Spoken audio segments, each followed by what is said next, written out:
अच्छा लगेगा आपको।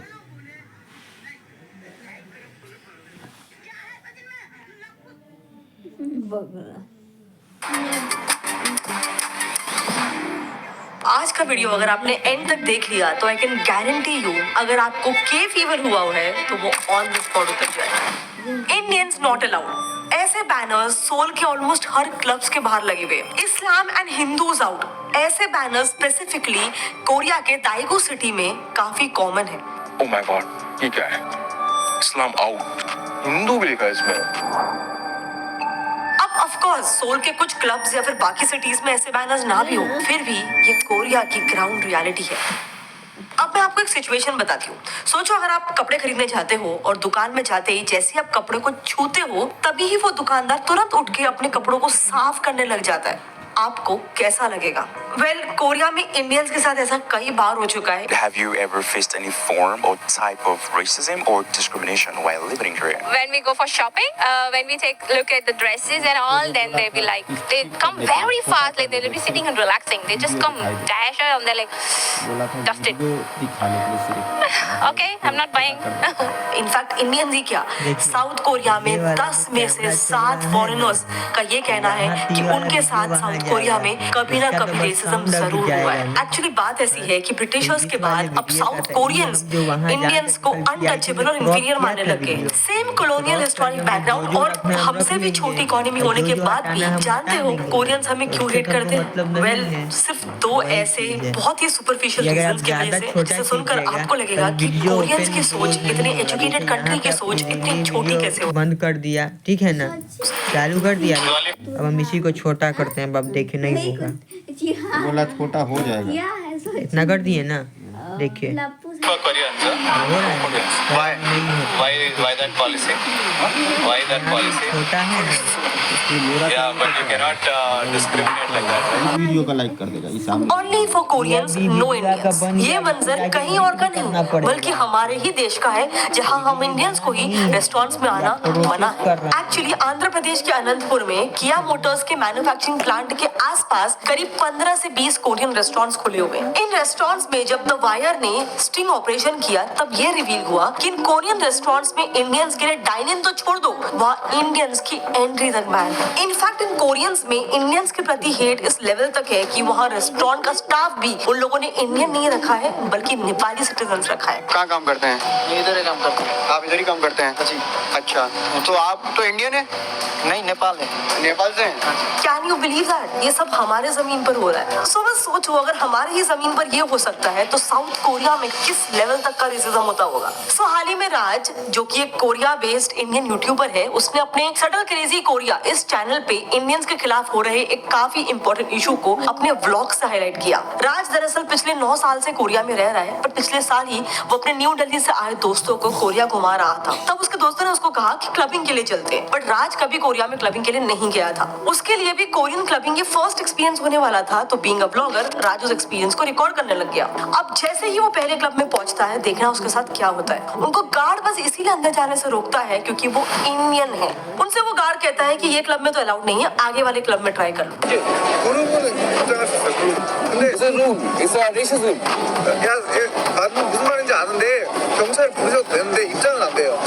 पर उस क्लब में जाने पे तो उनका इससे भी बुरा इंसल्ट होता है। उस क्लब का गार्ड राज को ऐसे ऐसे करके उनको सीधे वहां से भगा देता है। तीसरे क्लब में तो उनको किसी से झगड़ा करने की भी जरूरत नहीं होती है, वहां तो सीधे बोर्ड में ही लिखा होता है Indians and Pakistanis are not allowed. अब इस पूरे इंसिडेंट में मुझे पर्सनली सबसे ज्यादा बुरा क्या लगा, रुको 2 मिनट में वो डिस्कस करेंगे, लेकिन उससे पहले मुझे बताओ आज इंडियंस का कोरियंस को लेकर क्या माइंडसेट है। इंडियंस टुडे जस्ट लव के पॉप, के ड्रामास, कोरियन रामेन। बेसिकली हमें जरा भी नॉलेज नहीं है कि साउथ कोरियंस का माइंडसेट हमारे बारे में क्या है, बिल्कुल वैसे ही जैसे इंडियंस को जीरो नॉलेज है इन्वेस्टमेंट के ऑप्शंस के बारे में। फॉर्चुनेटली अभी समय हल्का सा बदल रहा है और लोग इन्वेस्टमेंट और ट्रेडिंग के बारे में ज्यादा अवेयर हो रहे हैं, लेकिन अभी भी एक सवाल है जो काफी पूछा जाता है कि जो इन्वेस्टमेंट है वो भी स्पेशली शेयर मार्केट में कैसे किया जाता है। सो देखो, कुछ बेसिक रिक्वायरमेंट्स होती है जो अगर फुलफिल हो जाए तो बड़े आसानी से हम अपना इन्वेस्टमेंट कर सकते हैं, और इसमें और आसानी लाता है एक ऐसा ब्रोकर जो आपको एक डेडिकेटेड एडवाइजर भी देता है, जो आपके सारे स्टेजेस पर आपकी मदद करता है। यस, मैं बात कर रही हूँ मोतीलाल ओसवाल की, जो कि एक फुल सर्विस ब्रोकर है एंड यहाँ पे आपका इन्वेस्टमेंट अकाउंट, जिसे डीमैट अकाउंट कहते हैं, वो बड़े ही आसानी से खुल जाता है। मोतीलाल के पास 50 लाख प्लस कस्टमर्स का ट्रस्ट, अवार्ड विनिंग रिसर्च, एक बहुत ही advanced easy to use digital platform जहां आपको various tools, charts, indicators and alternate investment options भी मिल जाता है just at the click of a button. So go and start your trading journey with Motilal Oswal today. Link is in the description. Investment in securities market are subject to market risks. Read all the related documents carefully before investing. Now coming back to the topic, मैं आपको बता रही थी कि कैसे जब 3 club से राज और उसके फ्रेंड्स को मना कर दिया गया, तो मुझे पर्सनली सबसे ज्यादा बुरा किस बात से लगा। देखो, ये सब जब चल रहा था ना, तब कई कोरियंस इसे देख रहे थे, पर उनमें से एक ने भी आगे आके इन इंडियंस की मदद करने की नहीं कोशिश की। अब जरा वो इंसिडेंट याद करना जिसमें वो साउथ कोरियन यूट्यूबर को कुछ मुंबई में छपरी लड़कों ने छेड़ा था, याद है, बहुत वायरल हो गया था। तब उस यूट्यूबर को बचाने कौन आया था? एक इंडियन लड़का ही तो आया था लास्ट में। Incident being unfolded, he came to her rescue. और इंडियंस ने ऑनलाइन जो उसको हेवीली सपोर्ट किया वो अलग। इनफैक्ट पुलिस ने खुद एक्शन लेते हुए उन छपरी लड़कों को अरेस्ट भी किया था, बिल्कुल जैसा उस लड़की ने किया। राज ने भी उस इंसिडेंट का व्लॉग निकालकर उसे यूट्यूब पे अपलोड किया था, लेकिन इस इंसिडेंट में कोरियन एडमिनिस्ट्रेशन से किसी ने भी इसे नोटिस नहीं किया। सो क्या हम ये मान ले कि उनके हिसाब से हमारी कोई वैल्यू नहीं है? नाउ आई नो आप बोलोगे कि सिर्फ एक छोटे से इंसिडेंट से, 2-3 इंसिडेंट से ये पूरा ओपिनियन फॉर्म नहीं कर सकते हैं, तो मेरी बात छोड़ो, जरा आप खुद ही यूट्यूब पे कोरिया हेट्स इंडियंस ये कीवर्ड टाइप करके देख लो। आपको बहुत सारे ऐसे वीडियोस मिल जाएंगे जहां पर वो अपनी रेसिज्म की स्टोरीज ओपनली शेयर कर रहे हैं। उन्हीं वीडियोस में से जब मैं खुद गो थ्रू कर रही थी, तब एक कोरियन चैनल बिबिम कोरिया के पॉडकास्ट में इस इंडियन लड़की ने अपना एक काफी इनह्यूमन एक्सपीरियंस शेयर किया था। उसने बताया कि जब भी वो कोरिया के पब्लिक प्लेसेस पे किसी सीट पे बैठने जाती थी, तब उस सीट पे उसके बैठते ही बाकी कोरियंस उठकर चले जाते थे, जैसे कि वो कोई so called untouchable. Have you ever experienced racism in Korea? In case I get on subway, I sit somewhere. Person besides me will get up and go sit somewhere. And ये कोई इक्का दुक्का केस नहीं है। उसका कहना था ये एक्सपीरियंस इतना कॉमन है कि अब तो उसको उसकी ऑलमोस्ट आदत ही हो चुकी है। And it has happened to me so many times that now I'm used to it. And what about Korean kids? इन्हीं इंटरव्यूज में से एक दूसरी लड़की ने बताया कि उसकी एक इंडियन फ्रेंड, जो कि एक स्कूल टीचर है कोरिया में, उसको एक बार कुछ कोरियन स्टूडेंट्स ने कहा था कि we hate Indians because they look like muddy, यानी वहाँ के बच्चों के हिसाब से हम इंडियंस कीचड़ जैसे दिखते हैं। And she's a teacher and she was teaching and they were talking about India, I guess. Small kids and they were like, oh, we don't like Indian people. They look like muddy. अब बस सोचो कि अगर बच्चे ये बात बोल सकते हैं, मतलब इस सोसाइटी में ये हेट, ये रेसिज्म किस हद तक पेनिट्रेट हो चुका है। नाउ देखो, ये जो रेसिज्म पूरा स्टेम हो रहा है ना, इसके पीछे के रीजंस बहुत ही इंटरेस्टिंग है। बात ऐसी है कि साउथ कोरिया, जो दुनिया की 5th मोस्ट लिटरेट कंट्री है, उन्होंने अपने ब्यूटी स्टैंडर्ड्स का डेफिनेशन इतना रिजिड और स्टीरियोटिपिकल कर लिया है कि यूरोपियंस और इंडियंस तो छोड़ दो, खुद कोरियंस तक इस ब्यूटी स्टैंडर्ड में फिट नहीं हो पाते हैं। C is the ideal bra cup size. Big firms prefer pretty eyes and government bosses like high noses. Korea में कोई भी जॉब मिलने के लिए ये बेसिक रिक्वायरमेंट्स है एंड माइंड यू, ये रिक्वायरमेंट हर कोरियन को जॉब मिलने के लिए फुलफिल करना ही पड़ता है। और प्राइवेट ऑर्गेनाइजेशंस तो छोड़ ही दो, वहाँ खुद उनकी एम्प्लॉयमेंट मिनिस्ट्री ये ट्विटर पर जॉब सीकर्स को कह रही है कि अगर आपको जॉब चाहिए तो प्लास्टिक सर्जरी करवा लो पहले। अब इससे ज्यादा मैं क्या ही बोलूं, उनकी गवर्नमेंट खुद इसे ओपनली सपोर्ट कर रही है और इसीलिए इनका हेट सिर्फ इंडियंस तक ही सीमित नहीं है। रेसिज्म काफी हद तक वहाँ पर फॉरेनर्स के लिए इन जनरल होता है। एक एग्जांपल देती हूँ निकी किम का, जो कि एक एंग्लो कोरियन है और अपनी ग्रेजुएशन पूरी करके इंग्लैंड से कोरिया सेटल होने आई थी। अब क्योंकि यहाँ पे सेटल होना था उसको, इसके लिए उसने किम ने जॉब इंटरव्यू के लिए अप्लाई किया और कोरियन नॉर्म के मुताबिक अपने रेज्यूमे के साथ साथ उसने अपना एक नॉर्मल सा फोटोग्राफ भी शेयर कर दिया। अब देखना, जिस दिन किम कंपनी में इंटरव्यू के लिए पहुंचती है, वो उस इंटरव्यू के बाद से शॉक हो जाती है, क्योंकि वहां पहुंचकर इंटरव्यू लेना तो दूर, किम को कंपनी ने अब फ्रंटली रिजेक्ट कर दिया। क्यों जानते हो? उसको रीजन दिया गया कि you don't look like this photo. Crazy है ना?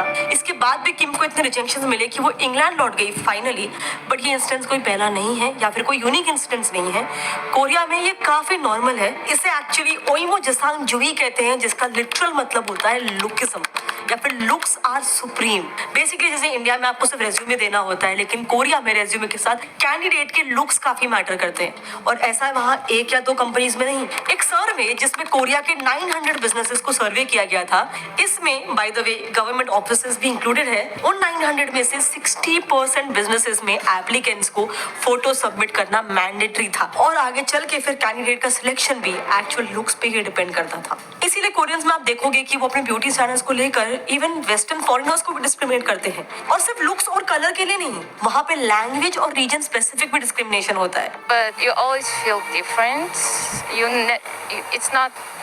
You're always a foreigner. I don't know if you know what I mean, but you don't. 100% you don't fit in. अब ऐसा नहीं है कि उनकी सरकार ने ये डिस्क्रिमिनेशन रोकने के लिए कोई कोशिश नहीं की है पास्ट में, लेकिन प्रॉब्लम ये है कि जब भी वो ऐसा करने की कोशिश करते हैं तब उनकी सरकार ही खतरे में हो जाती है। एक्चुअली 2016 में भी एंटी डिस्क्रिमिनेशन बिल, ऐसा एक लॉ लाने की एक एमपी ने कोशिश की थी। इनफैक्ट ये बिल तो उस वक्त उनकी लेजिस्लेटिव कमिटी में पास भी हो चुका था, पर गवर्नमेंट को इसे खारिज करना ही पड़ा अंत में, क्योंकि कई बड़े बिजनेस ट्रेड ग्रुप्स और कोरिया एम्प्लॉयज फेडरेशन ने इस बिल का कड़ा विरोध किया, जिसके बाद सरकार को इस बिल को लास्ट में खारिज करना ही पड़ा। अब देखो कोई भी सरकार उनकी सुनेगी क्यों नहीं, आखिर पार्टी फंड तो इन्हीं कंपनी से ही आना है। एंड देखो इसमें सरकार की भी कंप्लीट गलती नहीं बोल सकते, क्योंकि ये लुकिज्म का जो कॉन्सेप्ट है वो कोरियन सोसाइटी में काफी डीपली पेनिट्रेट हो चुका है। उनका माइंडसेट ही ऐसा हो गया है कि आप इसी बात से सोच लो, वहाँ बच्चों को सोचो ग्रेजुएशन गिफ्ट में क्या मिलता होगा, प्लास्टिक सर्जरी। यस, और ये बात मैं हवे में नहीं बोल रही हूँ, उनकी गवर्नमेंट मेडिकल टूरिज्म की वेबसाइट प्राउडली ये बात कहती है। एंड इन जनरल भी आप देखोगे तो बहुत सारे ऐसे वीडियोस है जहाँ पे कोरियंस खुद एक्सेप्ट करते हैं कि उनके कंट्री में लुकिज्म काफी ज्यादा कॉमन है। Lookism. Koreans madly care about their appearance. This is why Koreans take plastic surgery a lot. और अब जहाँ लुक्स इतना ज्यादा डिमांड में हो तो बेचने वाले थोड़ी ना चुप बैठने वाले हैं, इसलिए आप देखोगे वहाँ मेट्रो स्टेशन पे, बस के ऊपर, बिल्डिंग के छत पे, हर जगह पे आपको सिर्फ और सिर्फ प्लास्टिक सर्जरी के ही एड्स देखने मिलेंगे भर भर के। ना अब तक तो हम इन जनरल हेट की और रेसिज्म की बात कर रहे थे, पर इंडियंस के लिए तो स्पेसिफिकली इनका हेट नेक्स्ट लेवल है। अब ऐसा क्यों, इसके पीछे दो रीजंस हैं। सो जैसे मैंने बताया, कोरियंस काफी पढ़े लिखे हैं, उनकी लिटरेसी रेट 19.8% है, पर क्या फायदा, उनकी यूथ का अनएम्प्लॉयमेंट रेट जानते हो कितना है? अ वॉपिंग 20%, जिसमें एक्चुअली इनकी खुद की माइंडसेट का ही बहुत बड़ा रोल है। मतलब आप ही देखो, क्या इंडिया में, क्या यूएस में, क्या यूरोप में पढ़े लिखे लोग छोटे मोटे जॉब्स नहीं करते हैं? लेकिन this is not the case in Korea. So currently Korean industrial and farming sectors में बहुत heavy shortage of workers face हो रहा है। मतलब आप सोचो, सिचुएशन वहाँ की इतनी बदतर है कि कोरियन सरकार को ब्लू कॉलर वर्कर्स को बाहर से इंपोर्ट करना पड़ रहा है, बस इसीलिए क्योंकि उनका यूथ पढ़े लिखे होने की वजह से ऐसे छोटे मोटे जॉब्स नहीं करना चाहता है। सो ये बैकग्राउंड हम समझ गए। अब देखो, अब तक आपको यही लगता होगा कि इंडियंस वहाँ पे पढ़ने लिखने और आईटी जॉब्स के लिए ही मोस्टली जाते हैं, पर ये सिर्फ one side of the story है। असल में बहुत सारे इंडियंस ऐसे भी हैं जो वहाँ पे कई छोटे मोटे जॉब्स करते हैं, जैसे कि हमारे इंडियंस कोरियन शिप्स पे सी फेरर्स भी होते हैं। इनफैक्ट अभी चल रहे इस लेबर शॉर्टेज के लिए कोरियन गवर्नमेंट ने खुद इंडिया से पैक्ट भी साइन करवाया है, ताकि उनके agriculture, manufacturing, construction, waste disposal, meat transportation, ऐसे बहुत सारे सेक्टर्स में वर्कर्स की शॉर्टेज ना हो। अब देखो, यहाँ रेसिज्म अगेंस्ट इंडिया एकदम ज्यादा इसीलिए है क्योंकि कोरियंस का मेंटालिटी ये है कि इंडियंस हमारे यहाँ पे छोटे मोटे जॉब्स करते हैं। इसके अलावा दूसरा रीजन तो इनके यहाँ पे रेसिज्म बहुत कॉमन है ही, लेकिन skin colour, white skin colour से जो उनका फेटिश है वो बहुत ज्यादा कॉमन है। लेकिन हम इंडियंस का कलर व्हीटिश होता है, इसीलिए ये भी बहुत इंपॉर्टेंट रीजन बन जाता है कि इतना ज्यादा रेसिज्म इंडियंस के खिलाफ वहाँ पे होता है। और ऐसा मैं नहीं, खुद कोरियंस ने ही कहा है। दरअसल Korea institute for international economic policy ने पूरे कोरिया में एक इंटरेस्टिंग सर्वे किया था, जिसमें ही कई कोरियंस ने ये ओपनली एक्सेप्ट किया था कि हम इंडियंस को अनसेफ, अंडर डेवलप्ड और ओल्ड फैशन समझते हैं। एक्चुअली देखो, रूट प्रॉब्लम पता है क्या है, इनकी भी इसमें उतनी गलती नहीं है ऐसा कह सकते हैं, ज्यादा मेजर गलती है इंफॉर्मेशन गैप की। एक्चुअली कोरियंस हम इंडियंस के बारे में कुछ जानते ही नहीं है। देखो, आज कोरिया में सिर्फ 12,000 इंडियंस ही रहते हैं और टूरिस्ट भी करीब वहाँ पर हर साल 1 लाख लोग ही जाते हैं। तो ऐसे में बाकी लोगों से इंडियन कल्चर के बारे में उन्हें बहुत ही कम पता चलता है। और रही बात इंडियन गवर्नमेंट की, तो हमारे देश और कोरिया में ऑफिशियल डिप्लोमेटिक टाइज भी काफी कंपैरेटिवली लेट 1973 के आसपास ही हुए थे, यानी करीब आजादी के 30 साल बाद। इनफैक्ट इससे पहले तो उनके प्राइम मिनिस्टर हमारे देश को दुश्मन देश समझते थे। उन्हें लगता था कि हम एक कम्युनिस्ट आइडियोलॉजी को सपोर्ट करने वाले देश है, क्योंकि हम रशिया के एक एलाय थे और साउथ कोरिया यूएस का एलाय था, जो कि एक कैपिटलिस्ट कंट्री था। सो मैं आपको बस दोनों साइड का पर्सपेक्टिव बताने की कोशिश कर रही हूँ। एंड ये वीडियो बनाने का मेरा बिल्कुल भी ये कहने का मतलब नहीं है कि कोरियंस को अभी से हमको हेट करना शुरू कर देना चाहिए और उनके के कल्चर को, के पॉप को, के ड्रामा को बॉयकॉट कर देना चाहिए। ऐसा मैं बिल्कुल भी नहीं कह रही हूँ। इनफैक्ट हमारा तो कल्चर ही अतिथि देवो भव का है। मैं बस ये कह रही हूँ कि इट्स हाई टाइम कि हम इंडियंस ये समझ जाए कि हाँ, दूसरे देशों की रिस्पेक्ट करना, उनके कल्चर को फॉलो करना, उनसे अच्छे एस्पेक्ट्स उठाना, ये बिल्कुल अच्छी बात है, लेकिन एक दूसरे देश की इज्जत करते वक्त हमें अपनी रिस्पेक्ट नहीं खोनी है। मुझे एक्चुअली काफी सारे ऐसे रैंडम वीडियोस मिले जहाँ पे लोग अपना पर्सनल ओपिनियन शेयर कर रहे थे। जब मैंने और देखना शुरू किया तो मुझे मालूम पड़ा यस, एक्चुअली काफी सारे साउथ कोरियंस इंडियंस को हेट करते हैं, उनके खिलाफ उनके मन में बहुत ज्यादा रेसिज्म है। तो मैं बस आपको ये एक ऑल्टरनेट पर्सपेक्टिव देना चाहती थी कि नो डाउट अगर आपको के ड्रामा देखना है, आपको पसंद है, जरूर देखिए, लेकिन इतना जरूर याद रखिए कि this should not be at the cost of your self respect, our self respect. And again ये मेरा ओपिनियन है, to each to its own. आपका क्या ओपिनियन इस बात में? क्या आपके हिसाब से हमें इस इशू के ऊपर के पॉप या के ड्रामा को बॉयकॉट करना शुरू कर देना चाहिए? क्या आपके हिसाब से हमें ऐसा नहीं करना चाहिए? आपके जो भी ओपिनियन है मेरे साथ नीचे कमेंट सेक्शन में शेयर करना। बट इतना जरूर मैं जानती हूँ कि काफी कम लोग इसके बारे में जानते हैं, तो प्लीज जितना हो सके इस वीडियो के थ्रू हमें अवेयरनेस रेज करना है। अपने फ्रेंड्स, अपने फैमिली, जिनको भी बीटीएस पसंद है, जिनको भी के ड्रामा, के पॉप पसंद है, उनसे जरूर शेयर करना। वैसे अगर आपको ऐसा सोशल इश्यूज पे वीडियोस देखना पसंद है तो क्या आप जानते हो हाल ही में इंडियन स्टूडेंट्स ने कनाडा को बॉयकॉट करना शुरू कर दिया है? यस, और इसे देखकर कैनेडियन गवर्नमेंट जो पहले आउटराइट थी खालिस्तान इशू पे इंडिया के अगेंस्ट थी, वही कैनेडियन गवर्नमेंट ने ऑलमोस्ट इंडिया के सामने घुटने टेक दिए। एंड वो कौन से रीजन है जिस वजह से इंडियन स्टूडेंट्स कनाडा जैसे देश को बॉयकॉट कर रहे हैं? बहुत इंटरेस्टिंग रीजन है। कुछ स्कैम्स का एंगल है जो कैनेडियन गवर्नमेंट स्टूडेंट्स के साथ कर रही है। अगर आप वो देखना चाहते हो तो हमने इस वीडियो में डिटेल में कवर कर लिया है, आप यहाँ पे क्लिक करके उसे देख सकते हो। और हाँ, अगर आप भी अपने वेल्थ को ग्रो करना चाहते हो तो do not forget to start your financial journey with Motilal Oswal. Link is in the description. जय हिंद। तो कमेंट करना और लाइक करना। हाँ, डाल रहे हैं।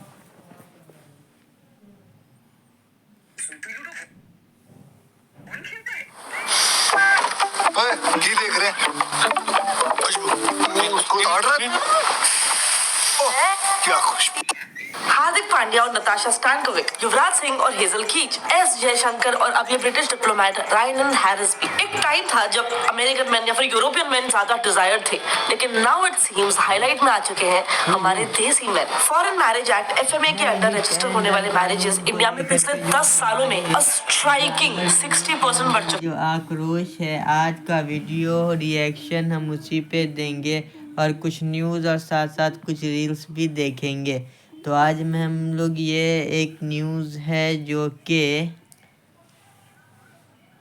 वन इंडिया हिंट के थ्रू दिया गया है। सबसे पहले इस न्यूज़ को देखते हैं और समझते हैं कि इसमें क्या इन्फॉर्मेशन